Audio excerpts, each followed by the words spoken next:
Hi folks, welcome to one more episode of Doctor and Serge, and we call it on time. The reason we call it on time because in supply chain logistics, what is the biggest KPI? On time. So in this episode today, we will talk about why it is so difficult to replace Excel. On Time with Doctor and Serge, Logtech podcast. So Serge, what do you think? Let's start with that one. Hi, Doc. you Thanks doing, for sir? asking. Yes. Yeah, so I'm a tech guy. Yeah. So I'm fascinated by both the new technology and the history of the technology, all this 8-bit stuff and old games, whatever. Yeah. So I'm really fascinated with Excel, and like most of the startups, even in Logtech, they try to replace Excel. You know that. Yes. Yeah.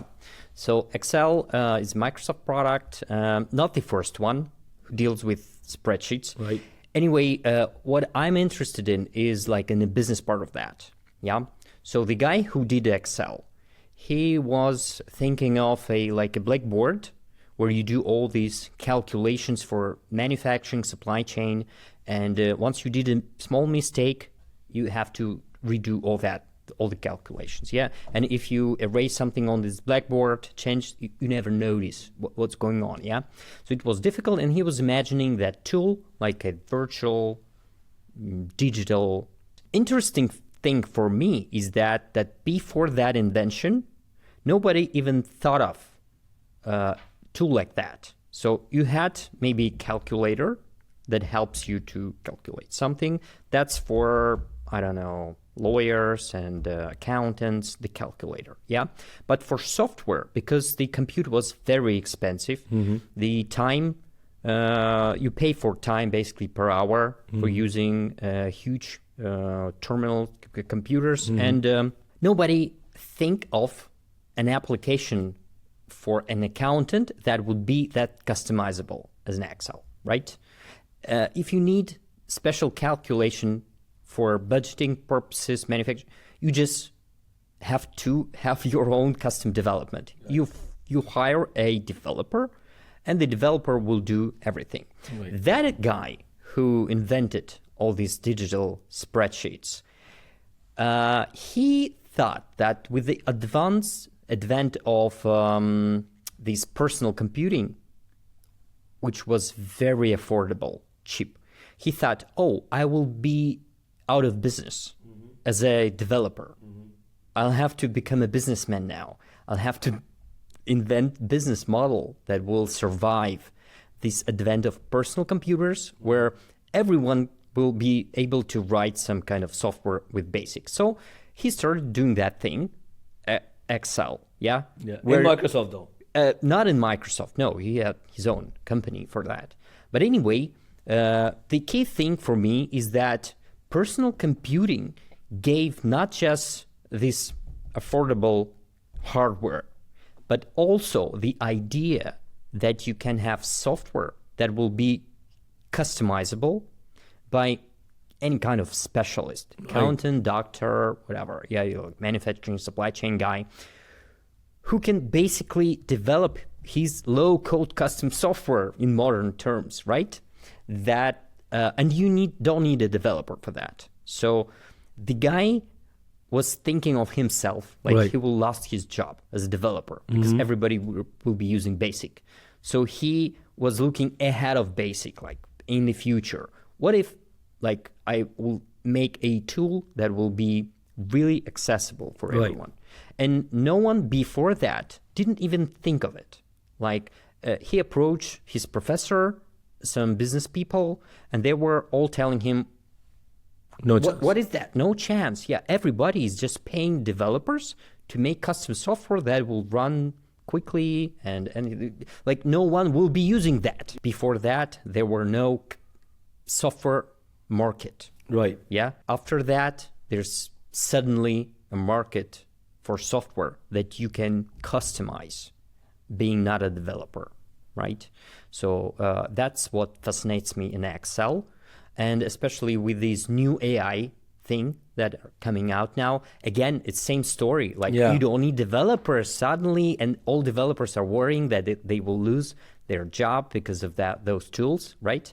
And now every specialist that understands his field or her field of knowledge can approach this AI and use it as a developer to have custom software or like some custom problems to be solved quickly, inexpensively, without any developers. Of So course, same story. They can give, Gemini can give code in 5 different languages, right? So yeah. So I'm going to bring back discussion to the supply chain, right? I have been a mentor and a coach to quite a few startups, right? They use me as an evangelist because I've got the reach and all that. And literally I've seen a slide of a startup I don't want to name. They raised 20 million. And the slide was saying, oh, supply chain is very complex because most of the communication and workflows are managed in Excel and Outlook, right? But there's a reason for that, right? They raise money, but they're struggling to sell their software because this, again, try to solve the problem, which is what? Replace Excel and basically Outlook, right? I think it was our first episode we did on the, I think, supply chain visibility, or second episode on supply chain visibility on our new podcast, Dr. and Serge. We talked about velocity, visibility, and variability, right? What basically Excel does is provide huge amount of velocity and may enable us or supply chain people to manage a lot of variability, right? And do it very quickly. And then it's about communication, that you do whatever in an Excel sheet. For example, you need to send your customers a new delivery dates or a new ETA or new quantities, whatever. You do it in Excel, download the data from ERP, do it in Excel, attach and send, right? Right. Then the information is transferred. So customer is getting a visibility and vice versa. So you are actually solving a problem, which is a problem if you say visibility, integrated visibility is not there for maturity. I think that's a valid problem statement. But what is not valid problem statement is Excel is not a problem. You need to find a solution actually, which is better, faster, cheaper, and flexible than Excel, right? So raising a 20 million and making a very, very complex software. Yeah. But not only that. Not only that. It's not going to solve the problem you're raising money with, right? Because Excel is generally, if you just get a basic Microsoft license, you can get it. So think about all the Excel. What is Excel used? Excel is used to create standard work. Is used to do a lot of calculation. Especially is probably the best software when it comes to planning. People have built MRP in there. Okay, then they link with the Power BI to do great analytics. Now, people complain about let's do automation. Now, Microsoft have got this tool called Power Automate. There you go. So basically, you can link with your Excel with Power BI for analytics and do Power Automate. Then you can really create your own, let's call it automate information visibility software, which you can basically work with inside and outside. Correct. And what is the cost for that? It's actually not more than a couple of $100. It's your time. It's your time. Yeah. So the real cost for people is to disrupt that is the expertise and time people have to put in Excel. So the problem which needs sorting is not replacing Excel, is making people do big, quicker, faster, better, and cheaper what they do in Excel. Do you think it's possible? Okay, Excel have like 1 billion users maybe. So that's why everybody's after Excel. But there's a reason, right, why they're 1 billion users. That's the main reason, yeah. But of course, most of probably 99% of all the Excel users, they just read Excel sheets. They don't produce them, yeah? Even 1% out of 1 billion is like a huge customer base, right? But the whole premise of getting rid of Excel is all these developers view that it's not structured enough. Excel is like a plain slate. You can type in whatever you want. So you can make mistakes, but manually typing with Excel. Software can do mistakes. Yeah. So, but the main premise of getting rid of Excel is like to introduce some structure to that will do all checks and everything. Yeah, right? But that's the wrong problem to solve. What have to be solved is a broader workflow. So what I'm saying is that Excel is automation tool, and what it automates recalc of all these cells and sums and all that in an Excel sheet, right? You say recalc, but just for the audience, that's not a simple concept. So explain the concept of recalc. So you have this Excel sheet with all the formulas, right? And now you can put some digits and Yeah. then have all the things recalculated, So like based on a VLOOKUP formulas, some whatever. analytics or predictions, Right.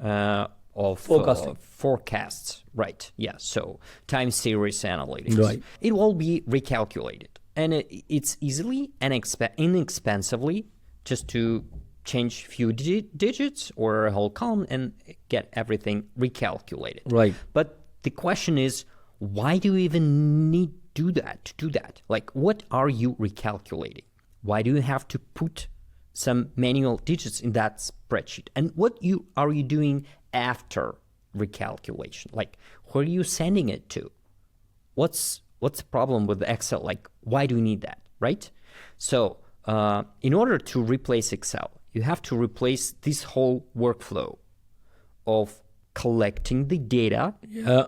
that have to be put in Excel and then distributing the results of that recalculation into other systems to take some actions, right? If your guys are doing manual job of collecting data with pen and paper, just in order to collect the data and then put in Excel, do some recalculations, that recalculations will be printed and handed over to some other department. You have to replace this whole workflow. Yeah. You data collect, and once you've done that, it's already in another department. In all these beautiful, even in Excel, it's okay if it's in Excel, yeah? But by replacing all that, you're now solving the real problem. You're not trying to replace Excel as a tool for manual recalculation. It's still manual. You're manually typing in data, you're manually printing it or sending it to someone, right? So you got to put that Excel into a broader workflow. And by solving that workflow, automating the whole thing, starting from the data collection, ending with the actions taken on that data. Some actions could be also taken automatically without human intervention. Only then you have some valid software that anyone will be willing to pay for. I'm going to do a slightly off tangent, maybe off script as well. There's a reason for that, because I want to compare Excel with a similar software. I don't want to go back and Lotus 123. Literally, I remember when in uni I was doing internship, and I'm talking 1998, right? In my first year of uni, and I was doing internship in the industry, and they were using Lotus 123 Yeah. to do Predecessor. I think most of the millennials, they don't even know what I'm talking about, right? Okay. Right. Yeah. So Excel was launched to compete against 123, and they literally killed that market. No. So from the basically death of Lotus 123 until Google Sheets arrived, right? There was no competition of Excel, Microsoft Excel. Even though Apple tried it, but nobody used it ever, right? As far as I know. Even the Macintosh people, they use it for design and all that, maybe a presentation. They never use any Word kind of document. They never use Excel. So, but Google Sheet came in, but they almost replicate, if you want to ask me, right, the Excel bits. Even you can open any Excel sheet into Google Sheet, or you can save Google Sheet as Excel sheet, right? Yeah, the guy started by doing distributed Excel and distributed doc files. So what they did is a software that you can have 2-3 guys editing same document. And the document was a real Excel and a real doc file just sitting on the server. So it was a startup. So they were solving that thing, Right. and they were trying to find customers. Right. And back in the days, Google ads were a new thing, very inexpensive. So they funneled their sales channel with all these cheap Google ads. Google guys saw that, like, oh, somebody is trying to run ads on Excel and all that, yeah, and like paying real money for Google ads, like one of first 100 or first 1,000 of Google ad users. So they start using that tool themselves, and then Google acquired that. They will have to rewrite the whole thing to run in browser now. And now it runs in the browser and becomes a competitor. So the only thing they've added to that is this collective editing of those Which documents. Excel couldn't do, basically. Which Excel couldn't do. Couldn't right, do, right? Yeah. But now Excel is now going to a cloud. And doing the same can do thing. that. Now, similarly, there's a software come across, Smart Sheets. I don't want to promote Smart Sheets. Have you heard of them? Yeah. So again, they're trying to be in that Excel kind of market, trying to automate. Also, Airtable doing Airtable doing the same thing. And in fact, Notion could do us to kind of as shared well. editing Shared and editing the as well. recalcs. So people are adopting those, let's call it Excel smart competencies, workflow and calculations into that, right? And I think that approach is, I think, more adoptable to the supply chain logistics people rather than trying to replace. Yeah, it's just because supply chain is rebuilding itself. It's like a phoenix. Right. It burns and revives itself. Yeah, so you constantly rerouting something, new suppliers, new, tearing down racks, putting new racks, like always changing constantly. Yeah. So, and software is something rigid. If you go with custom software, it's just a rigid thing. So if once you've decided that you're not going to change any of that, you can cement that in some custom software. Right. Otherwise, and that's actually by default, day by day, every day, you keep changing all your processes, tweaking. So, and that's basically much easier to do with tools like Excel, Power Automate, or Google Sheets. Right. Yeah. So let's take about the advanced technologies or advanced capabilities of Excel. Right. Okay. Macros, people think it's advanced. I don't think it is. It's basically more a way of writing automation of how to run the Excel. The real, I think, the advanced is if anybody knows Visual Basic. I mean, there's a lot of people don't know Visual Basic, but if you're really a hardcore advanced Excel user, you should know Visual Basic, and you can really rewrite code within your Excel and run automation. But now, actually, there could get a better way of automating the Excel sheet, right? So how you see that being adopted versus, again, a very custom software? You see, all of that software, custom software, use Excel as a means of integration with the outer world. Yeah. So Excel is always there. It's like a platform by itself. Yeah. So it has the data and code within Excel that can do some calculations that will be funneled to some other software. Basically, nobody tries to get rid of Excel because it helps you. It's a transport now. No, but people present this as a problem. Why? I said this is what I said at the start of the episode, right? People think Excel to run complex. Let's take a process, sales and operations planning. We're talking about 54,000 SKUs. And I'm talking from experience, right? 54,000 SKUs, right? 12 different product line.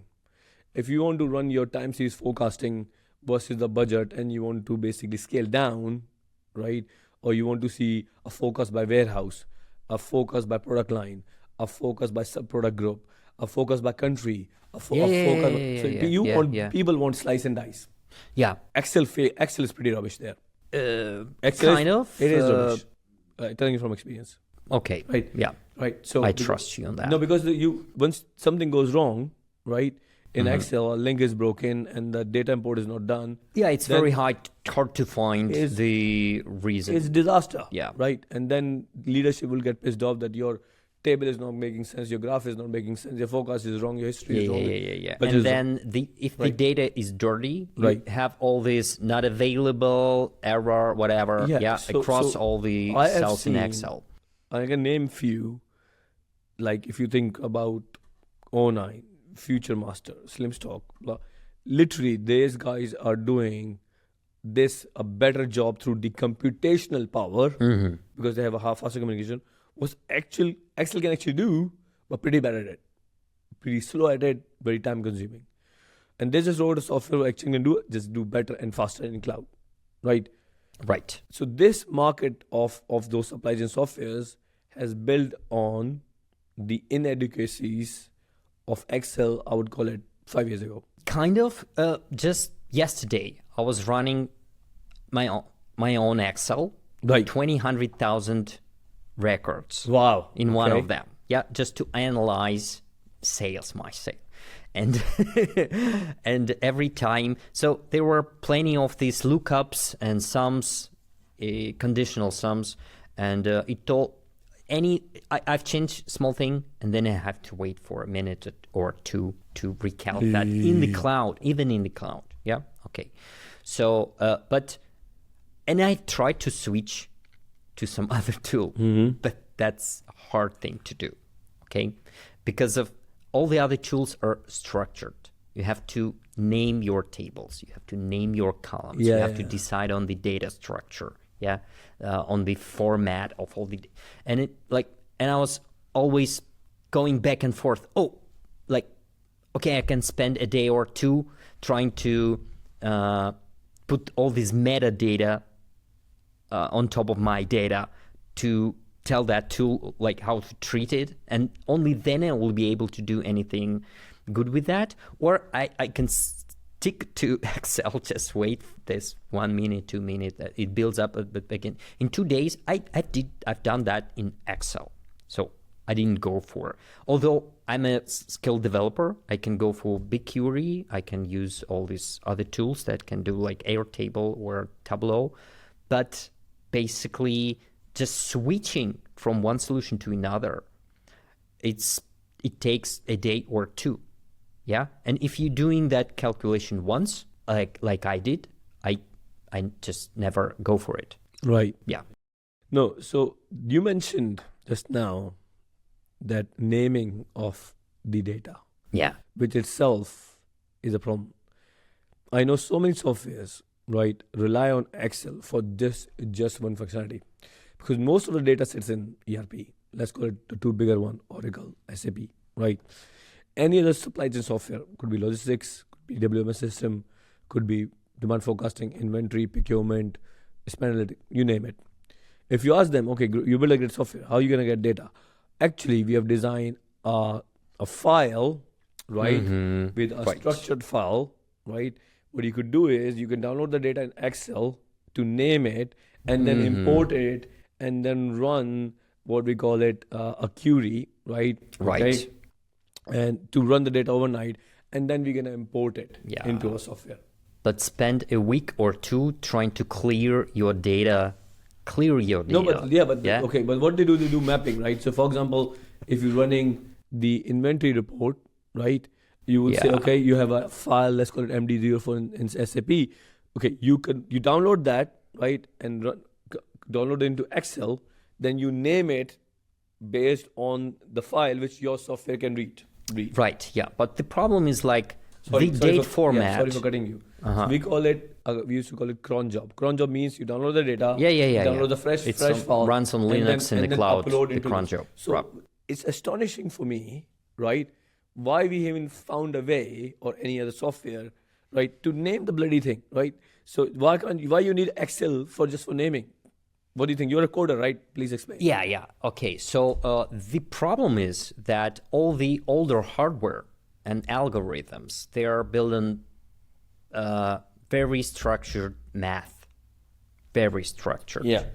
So there are formats for everything, just to save on memory and compute, right?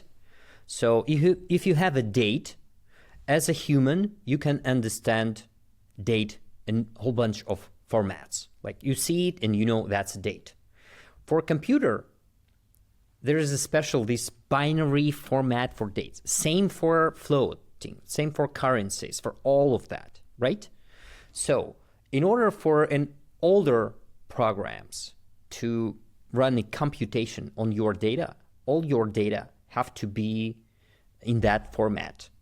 And this is the only reason why you can't even do the mapping automatically. Because you ask older software, what are those data? And the software will tell me, oh, I don't know, it looks like integers, but it might be strings, names of products, I don't know. That's what older software do.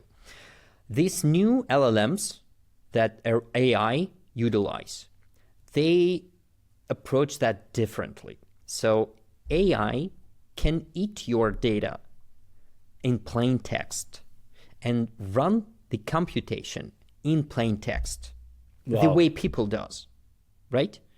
So it will do that automatic mapping, filtering of the data, Wow. converting all the dates in the format. It will understand weekdays, all the, I don't know, everything from your data, yeah? Is it currency or what? Is it pennies? Is it pounds or it's kilos? So that thing can do all that. But what means? The cost of that is that regular software, maybe 20 megabytes, 100 megabytes max, yeah? And your Excel sheet is like, I don't know, 2 megabytes, probably 10 max. That software, it's like 7 terabytes of weights of LLM that will do the calculation. And your spreadsheet will be, again, 1-2 gigs to run on that thing. And then you will need compute, which is orders of magnitude, 5, 6, 7 orders of magnitude more capable than your laptop. Wow. Yeah? So that's the cost of doing that. But because the technology is accelerating very fast now, very fast.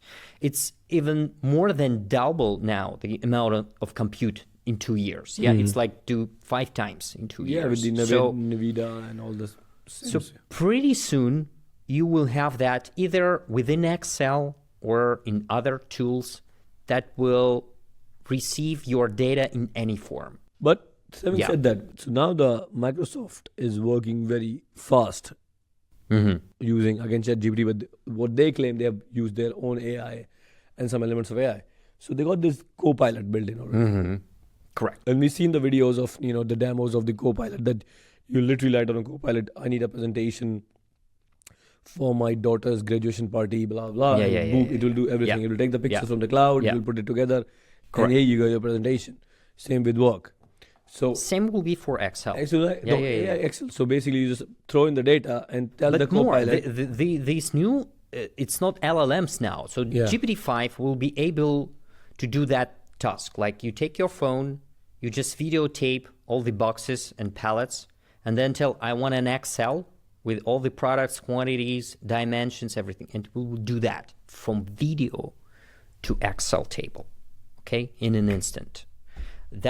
We will see that probably in one or two years, maybe sooner. Wow. Yeah. No, but okay. So, but I think ChatGPT and Copilot are pretty bad in maths because they are LLMs, right? Because they are, but that's fixable too with the agents. Oh, you know what agents are? agents are the AI program So to do a certain task. No, just that. It's just that it's not just one LLM. It's like a crowd of agents. So you have this like SCM guy, you have accountant girl, and you have a calculator Johnny. The thing is that SCM guy is LLM, accountant is LLM, and Johnny is really a calculator. So Johnny calculates without any mistakes. LLM will ask Johnny to perform the task, and it will be done without any errors. Okay. So because Johnny is pretty good at math, and then LLM will convey further on that result. So I've been experimenting. Right? We call this SCMDOJO is a basically supposed to be stealth but not stealth project. We've done it.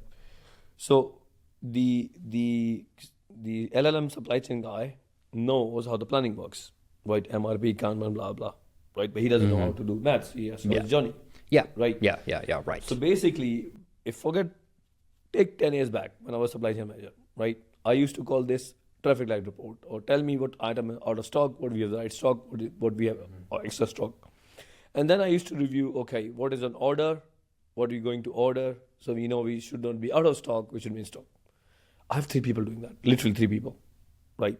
One will be chasing a supplier, At one least. will be maths, right? And one person maybe basically managing the ERP system.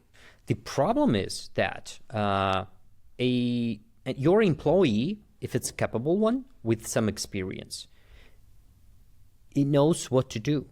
He or she knows how to, not just how to perform the task, but why do you need to do that task? Yeah, I don't know. Right? AI at first will not know that. And you will have to give really clear instructions, like for an intern. So first, AI will be capable of doing everything, but will behave like an intern. Ask it to do something, it does it. super smart, super quick, does the wrong thing, right? And you have to explain one more time, then review the result, explain one more time, again and again, until it will understand what do you mean. So what you're talking about is more supervised AI. No. It's just by you, supervised by so you. there's supervised, semi-supervised, unsupervised, right. right? Of course. So the best way to go about is supervised AI. Anyway, we're going off topic. Coming back to the topic, right? I'm just telling that will be a hard thing to do because managing people is difficult. You know that. Managing AI right? is easy. Managing AI at first will be as difficult as managing a bunch of interns. You're like walking cats. Can do everything, very capable, smart, quick, but if you find one, do the wrong thing. They do just the wrong thing to do. Yeah, right. So you ask them to do what you want, and then the result is not satisfied with the result. Yeah. Cool. So now I want to go back on this episode on the can we replace Excel? My view is, despite all the good thing, agent, sexy stuff you talked about, no code workflows, strengths and weaknesses, I don't see Excel being replaced at least for next 10 years, right? Because it will be used, it's almost a free software used to do all the things we mentioned. But actually, I think rather than Excel being replaced, Excel will be supercharged with the AI. The future of Excel is, in my view, is actually a lot stronger than any other AI or any other software, even AI-based in itself, trying to replace Excel. So that's the hypothesis I am banking on and putting my name in. So what you're putting your name in? I think you're absolutely right. Yeah, correct. And the Excel does lots of things now. Right. Supercharged Excel will not do a single thing. Yeah. It again will do a whole bunch of things. Right. Yeah.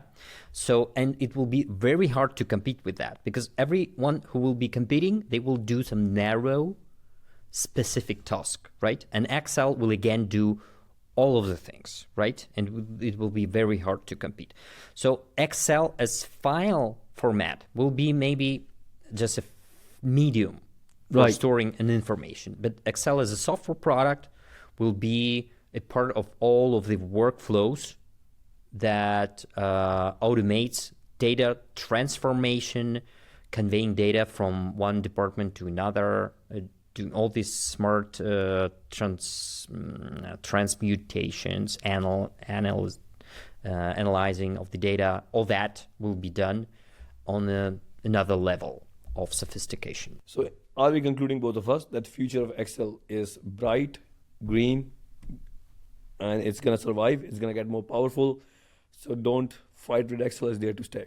Correct. Agree? Right, yeah. So that's great. Sergey, just to end this, before we say bye and all that, I have a question for you. Why all the Excel users go broke? Why? Because they've used up all their cells. On Time with Dr. and Serge. Logtech Podcast.